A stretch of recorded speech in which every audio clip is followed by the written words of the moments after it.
What's up, Wolfpack?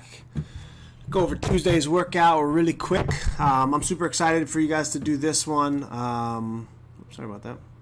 I really like the style of this. I've done a couple in the last couple of weeks that kind of led me to write this one for you guys. And there's kind of a couple things that really need to be taken into account to make sure that you're getting through these movements in the right fashion and you're getting on and off the bike and or rower or running for the correct time domain. Make sure that we're moving through this in a timely fashion, right? Keeping the intensity up. So it is going to be a longer one. It should be 30 to 45 minutes most likely if we have obviously the appropriate equipment and weights and we're getting through the sets kind of how it's meant to be done.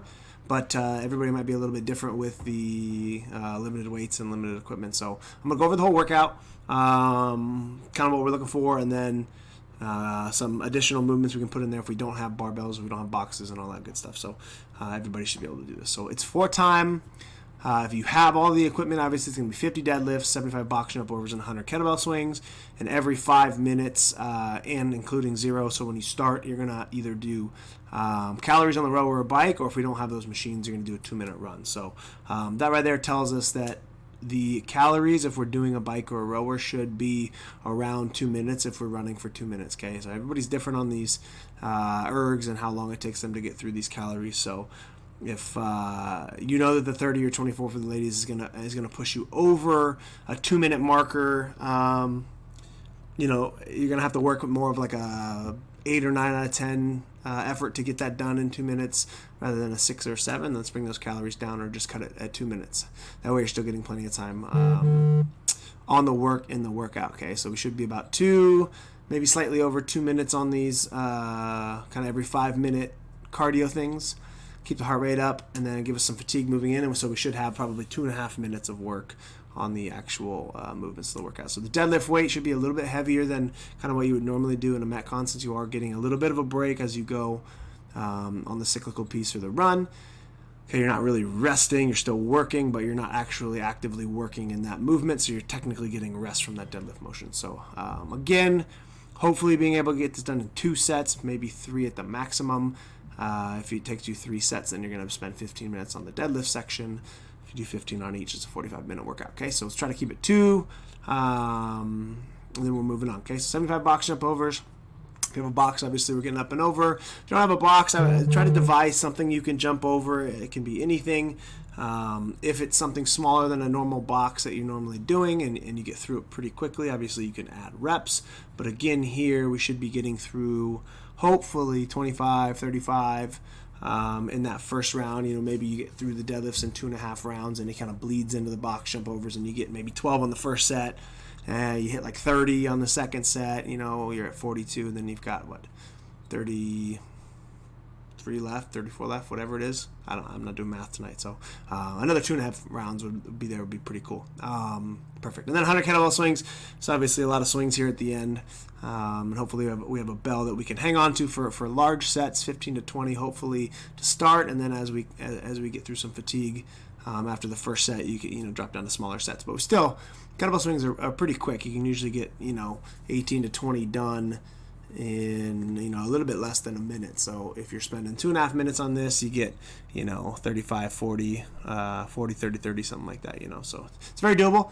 It is gonna be long, so hunker in. So I wouldn't try to attack these deadlifts with a ton of intensity out of the get-go. Good sets, 5, 6s, maybe 4s. Keep that barbell moving and don't fatigue yourself too soon. Okay.